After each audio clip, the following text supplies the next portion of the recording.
Memory transcription subject, Slanik, Venlil Space Corps. Date, standardized human time, January 16th, 2137. The infected predators were whisked out of the research station and away from the Battle of Malu to be isolated in quarantine. The Kulsians had been holding the inner sanctum of the system since the human fleet was mainly composed of Dwertan allies. With the goal of a cured Terran race making itself evident, sending rescue teams for the Dossa prisoners was inadvisable. That would need to await proper biohazard gear, which would take days if not weeks to arrive. Earth was making preparations for itself and its colonies to counter bioterrorist measures. Marcel wanted nothing to do with me during our ride to the quarantine station. The cured humans would be kept isolated for study until they determined whether the disease was communicable. Initial observations didn't suggest transmissibility through close contact, though it wasn't clear if other means could spread the virus. All of us relinquished blood samples for a scientist team to pursue. Tests were run to determine the extent of the allergic reactions, and doctors came prepared to treat anaphylaxis. My blood work was the only one that came back allergen-free. It had been determined that the human-tailored bioweapon couldn't cross the species border to other sapiens. As such, I didn't have to worry about any modifications to my genome, and I was free to leave at any time. The medical staff became primarily Xerilian too, after this development was confirmed. Nobody has brought up my execution of the Kolshian prisoner, but it's a matter of time. Has Marcel not been feeling well enough to raise the alarm? Concern for the redhead was the reason I hadn't vacated the facility. No matter what, having him in this situation strained my heart. I wandered up to a Xerilian medic who was conversing with a human in biohazard gear. The quadruped swiveled around and his face jogged some faint recognition in my mind. Had I seen this individual before? No, what mattered was discovering how Marcel was holding up, since my former best friend wouldn't speak to me. Slanik! The Xerilian announced. Just the Venlil I was hoping to find. When I heard you and Marcel were among the infected, I had to come. I leaned my head back. We do know each other. You were there at the Battle of Earth, helping to save his family. Your name is… Wylin. You might remember my wife, Fraser, too. We wound up living on Earth after the war, sharing notes on human and alien physiology with top experts. Fraser ducked out from within a cabinet. The Xerilian exchange program was a great way to learn what the predators are really like. They don't deserve this. I understand how close you were with your humans, Slanik. Mine is into gardening. Gardening for fun. A predator. I don't give a shit. We met for about an hour, months ago. We're not friends. Cool. My tail twitched with irritation. Could you guys tell me how Marcel is doing? Wylin squinted. You haven't asked him yourself? Oh, of course I have. I just mean from a doctor's perspective. What's going on biologically? I'm worried and I wouldn't want to ask in front of him. You might not be as straightforward if it's bad news. Walk with me. I have to deliver these fever-reducing medicines to the sick ones, Fraser replied. The short version is, the virus inserts DNA into the human genome, which induces desired immune reactions to specific meat-based proteins and enzymes. The severity varies from person to person. Wylin trotted after his wife. I was just talking about Marcel's blood work. I want to help him. What Fraser is saying is that some humans may only react severely to meat and egg foods. Others are more sensitive to lesser things they eat, like animal lactation, boiled animal tendons in gummies, or even things they wear like cured hides. They put what in gummies? I shrieked. I thought you knew. Forget it, Doctor. How does this relate to Marcel? Marcel's blood shows signs of an especially sensitive reaction, Fraser commented. It could be because he's vegetarian, so some of the proteins are particularly foreign to his body. Wylin pawed at a semicircular ear. I'm sure you don't like to think this about your friend, but predatory items pervade human culture far beyond diet. His furniture and his clothes are probably animal-sourced. Their medicine, a nurturing field by definition, is no longer safe to him. He won't be able to get egg-based vaccines. I was informed by a human colleague that even cosmetics for dry skin and shoe polish might be off limits. Treatments for dry skin trigger the cure. I blinked in confusion, unable to believe the predatory items run that deep with my human. Why? Because of a wool grease called lanolin. Look, he's going to need to be very careful. Our simulations suggest extreme cases like Marcel can't even breathe the vapors of cooking meat without triggering anaphylaxis. Fraser slipped a pill packet under a door. Wylan and I were shocked, realizing how deep hunting runs in the fabric of human society. It's almost better not to know. What do you think should be done, dear? I think it might be best for Marcel to live on a Federation world if he needs to avoid animal products altogether. Maybe you could offer to take him in, Slanik, on Venlo Prime. My legs locked up and left me unable to follow the Xerillian medics. Wylan and Fraser whirled around, noting the shock in my features. Since Marcel didn't consume meat in the first place, I figured the cure wouldn't affect his daily life at all. It was within my knowledge that he ate some animal products, such as the revolting lactation juice Wylan mentioned, but I figured those could be cut out of a diet too. It wouldn't be that big of an adjustment, given that my human already avoided them around me. But now, I realized something as simple as his slick couch in his earthly home would induce the allergic reaction. Marcel couldn't go to social events with other humans if breathing in the scent of flesh would place him in jeopardy. That would have precluded hanging out around Tyler or being in the service at all. The vegetarian military days were over. It didn't seem fair that his ordinary life was ruined too. Shit, if he got sick, he couldn't seek some treatments at a Terran hospital anymore. Poor Marcel will have to think of every little thing, as small as treating chapped lips in the winter. If he stays on his world, I don't know how he can go out in public without risk. But he certainly doesn't want to live with me. I pinned my ears back, searching for an excuse. Marcel has family on Earth. He has a life there. It will be difficult for his predator relatives and friends to accommodate him. They'd need to be very cognizant, Wylan said. I'm not pressuring you to do anything you don't want to. But if you care about him, you need to tell him what staying on Earth means for him. He could wear some breathing mask. And a contact suit. Fraser scrunched her nose. Maybe, but does he want to do that every day of his life? It's a rough situation. Though there is good news, Slanik. What? That he's not dead? I'm sorry you're so upset. But the good news is, for the air transmission version, there might be hope of reversing the cure in the near future. The humans have their own gene splicing systems, such as CRISPR. This incident helps them understand the general principles of what the cure adds, so it might help them identify unnatural edits in other species too. I don't care about other species. They don't want it undone. I can fucking tell you that. Marcel does. Well, the humans might be able to undo his gene edits with proper study. If he chooses to stay away from Earth, it might only be for a little while. His normal life might be restored in a few years, maybe months. Terrans are quick studies. Hearing that the Predators could figure out a reversal without outside assistance alleviated my guilt for killing Navarus. Clearly, we didn't need any of the prisoners alive to undo the damage. Besides, there were more captives like the scientist my friend had brought in who could provide the information Earth sought. That demonic Kolshian who laughed at the idea of destroying Terran culture deserved a bullet to the head.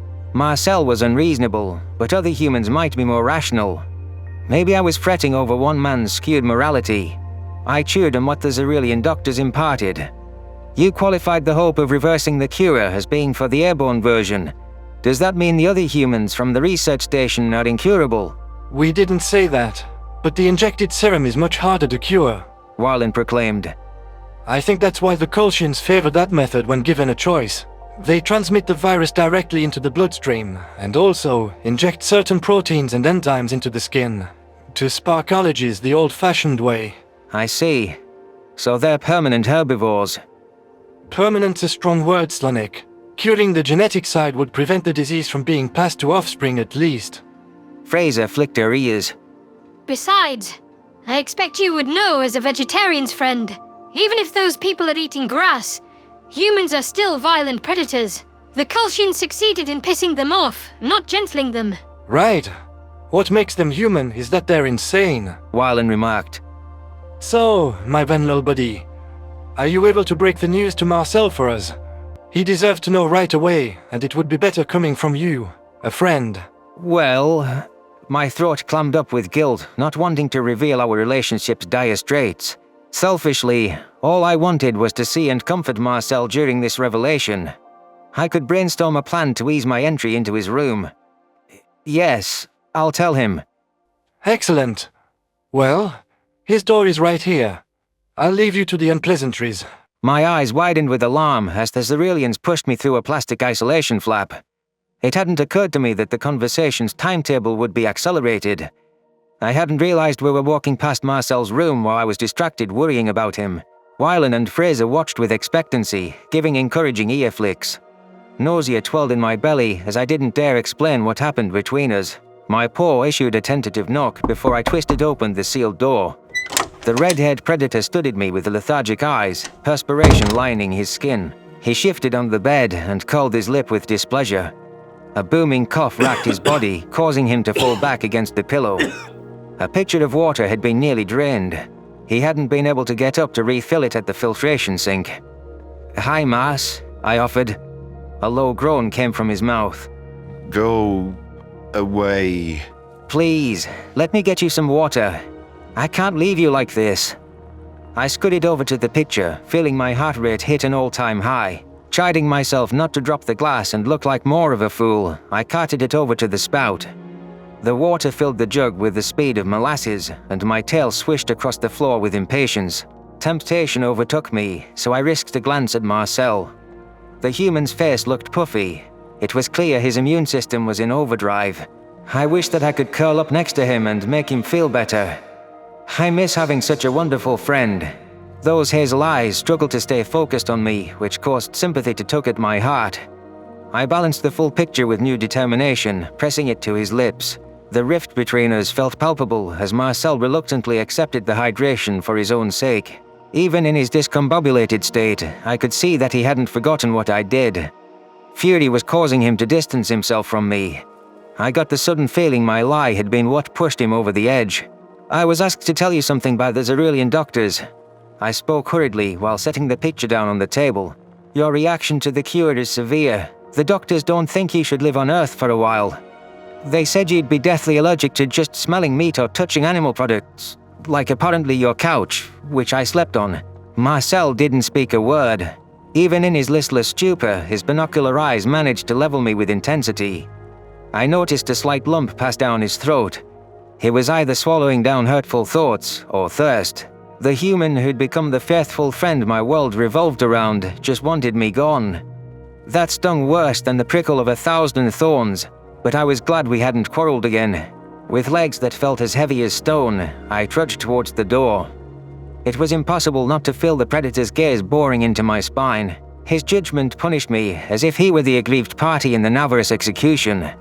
Part of me was angry about the Terran's mandatory policy on mercy, but I couldn't berate him in this sorry state. At the end of the day, I cared about Marcel. What I said to him back on the research station was accusatory and less than kind, though it was true enough. If this was the last time we ever spoke to each other, I didn't want to cut contact with hurtful words. Perhaps he could learn to remember our adventures with some fondness in time. This hadn't been how I wanted our closest brother's bond to fizzle out.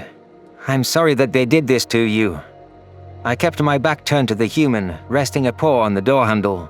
"You remember why I joined the exchange program?"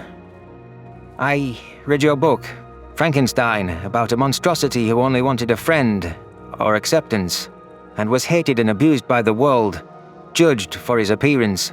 There was nothing but silence from the human and the certain feel of his watchful gaze. Without looking, I could feel the dazed rhythm of his blinks. How had I ever feared that Marcel would harm me? He couldn't dole out punishment to the people that deserved his wrath, let alone to anyone he called a friend. I felt sorry for the creature. For you.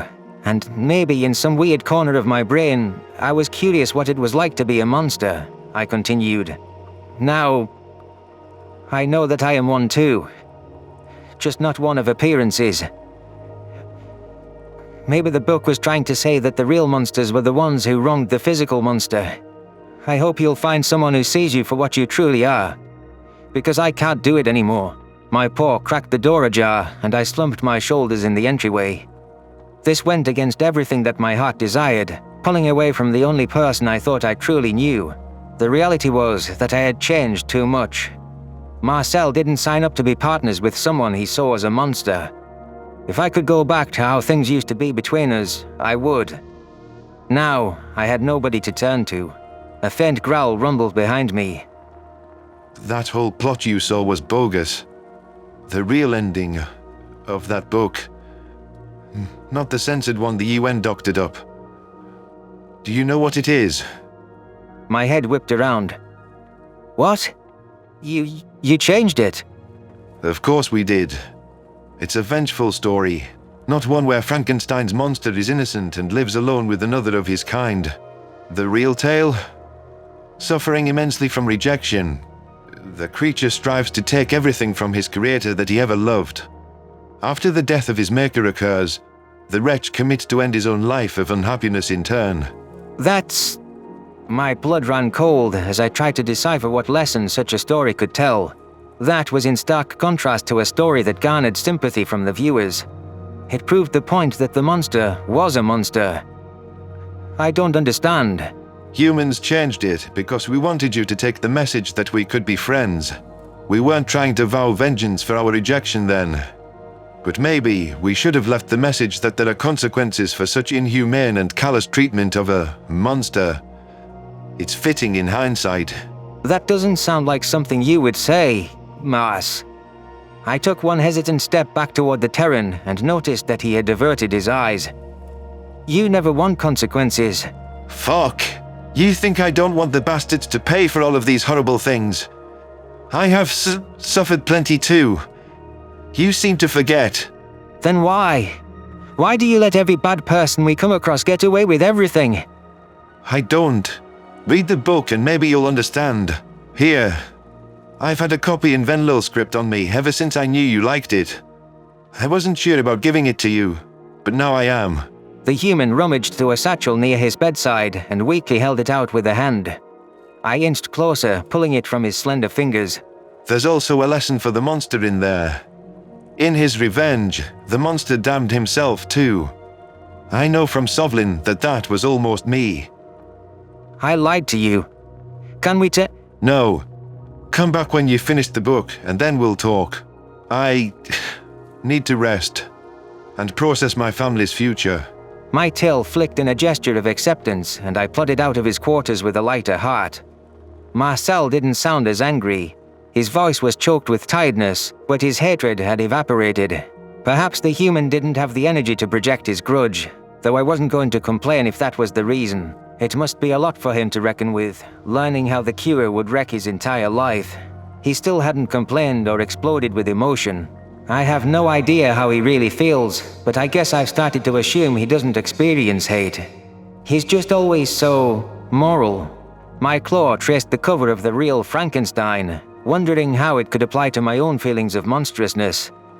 Maybe I was ready for the lessons humanity hadn't wanted the Venlil to absorb in the beginning. I had fallen far enough to heed teachings meant for the more depraved minds among predators.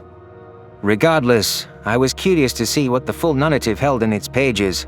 If this was a slight chance to salvage my friendship with Marcel, it was a no-brainer to seize it.